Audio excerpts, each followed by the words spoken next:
Deion Sanders faces his biggest quarterback crisis yet. Why the Buffs' issues go beyond Kaidon Salter. By Your Name, college football feature writer. The 2025 college football season was supposed to be the year that Colorado took the next step under head coach Deion Coach Prime Sanders. After turning Boulder into one of the most talked about campuses in America, Sanders reloaded his roster, brought in transfers, and put the Buffs in a position to compete in their first season as full members of the Big 12. But 5 weeks into the season, reality has hit hard. The Buffaloes sit 0-2 in the Big 12 and 2-3 overall after a heartbreaking 24-27 loss to BYU. Instead of climbing the rankings, they are sitting at the bottom of the conference standings. And instead of celebrating progress, the national media and Buff Nation are pointing fingers. The biggest target? Quarterback Kaidon Salter. The rise and fall of Kaidon Salter. When Salter transferred from Liberty, Colorado fans were buzzing. He was supposed to be the answer, an electric dual-threat quarterback who could bring a new dimension to the Buffs' offense. For a quarter, that hype looked justified. Against BYU, Salter came out firing. He ran for a 3-yard score, then dropped a 19-yard touchdown dime to freshman phenom Draylon Miller, putting the Buffs up 14-0 before most fans had finished their first round of stadium nachos. Colorado looked dangerous. Colorado looked alive. Colorado looked like the team Coach Prime promised they would be. And then it all fell apart. When the wheels came off, after the first quarter, the Buffs' offense went ice cold. Drives stalled. Protection broke down. The play calling looked conservative and predictable. BYU slowly chipped away at the lead, turning a 14-point deficit into a one-possession game. Colorado still had a chance late in the fourth quarter, until Salter threw a devastating interception to Isaiah Glasker. Final score: BYU 27, Colorado 24. Salter's final stat line wasn't terrible: 11 of 16 passing for 119 yards, 1 TD, 1 INT, plus 49 rushing yards and a touchdown on 17 carries, but it wasn't good enough to win. And in college football, especially under the Coach Prime microscope, not good enough is enough to get the Wolves howling.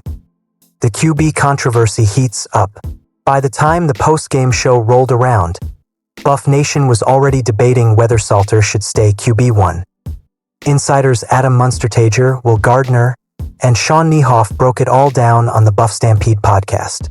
Munstertager didn't mince words. There's a lot of people that are now saying, okay, I've seen enough. Salter can't win a game. He's a head case. He's not the guy to close it out. So, let's put him on the bench. It's a wasted experiment. Let's just play Juju Lewis the rest of the year or he's gonna walk.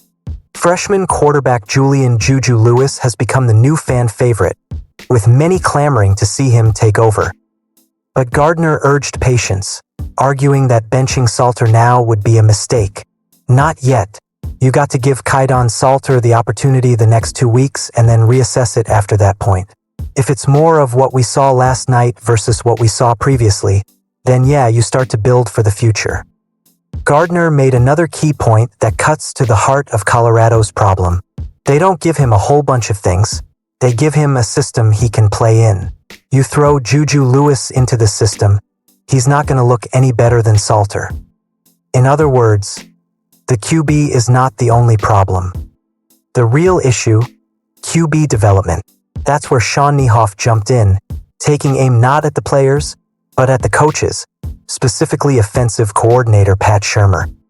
For a young QB that still needs to develop, you're looking for a program to provide growth, not just throw them into games to the Wolves, Niehoff said. Pat Shurmur is not a quarterback coach. He never has been. He's been an offensive coordinator, but always an O-line guy. He was a run game coordinator before he was an OC and then a head coach. He's not a QB developer. Niehoff's comments struck a chord with many fans who have been frustrated with the Buffs' offensive identity. Shurmur may have decades of NFL experience, but his background has always leaned toward the run game and offensive line play. For a program that is trying to build around young quarterbacks, Salter, Lewis, and even Ryan Staub, the lack of true quarterback development could be a long-term problem. Kaidon Salter opens up. It messed up my head. If there were any doubts about the mental toll this QB carousel is taking, Salter erased them in his post-game comments. He admitted that being benched earlier this season after the Delaware game and watching Ryan Staub start against Houston shook his confidence. That decision messed up my head a little bit, Salter said. It showed.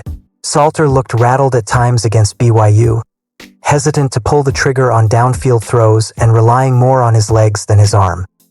That's a stark contrast to his breakout performance against Wyoming, when he torched the Cowboys for 304 passing yards, 3 TDs, plus 86 rushing yards. The talent is there, but the consistency, that's still a work in progress. What this means for Deion Sanders. This is where Coach Prime comes in. Sanders has built his brand on motivation, swagger, and culture building, and it worked wonders in year one. But now he faces a different challenge: player development and system building. The Buffs don't just need a QB1. They need a plan for how to develop that QB1 and QB2 and QB3 into long-term assets. That means evaluating whether Shurmur is the right OC for this stage of Colorado's rebuild. It means deciding whether to stick with Salter for the next few games or turn to the freshman Phenom Lewis. And it means figuring out how to get the most out of an offense that has been inconsistent since week 1. What's next? 2 games that could define the season. Colorado's next 2 games are make or break.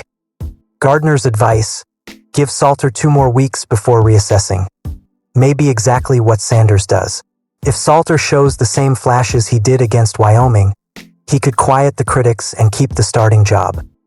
But if the offense sputters again, the Juju Lewis era might begin sooner than anyone expected. The bottom line: this is about more than just one interception against BYU. It's about whether Colorado can take the next step as a program. It's about whether Deion Sanders can prove he's not just a culture changer, but a system builder. And most of all, it's about giving whichever quarterback takes the field the tools to succeed, mentally, physically, and schematically. Because if the Buffs don't figure it out soon, they risk losing not just games, but the future stars who were supposed to lead them into a new era. But if the offense sputters again, the Juju Lewis era might begin sooner than anyone expected. The bottom line: this is about more than just one interception against BYU. It's about whether Colorado can take the next step as a program. It's about whether Deion Sanders can prove he's not just a culture changer, but a system builder. And most of all, it's about giving whichever quarterback takes the field the tools to succeed, mentally, physically, and schematically. Because if the Buffs don't figure it out soon, they risk losing not just games, but the future stars who were supposed to lead them into a new era.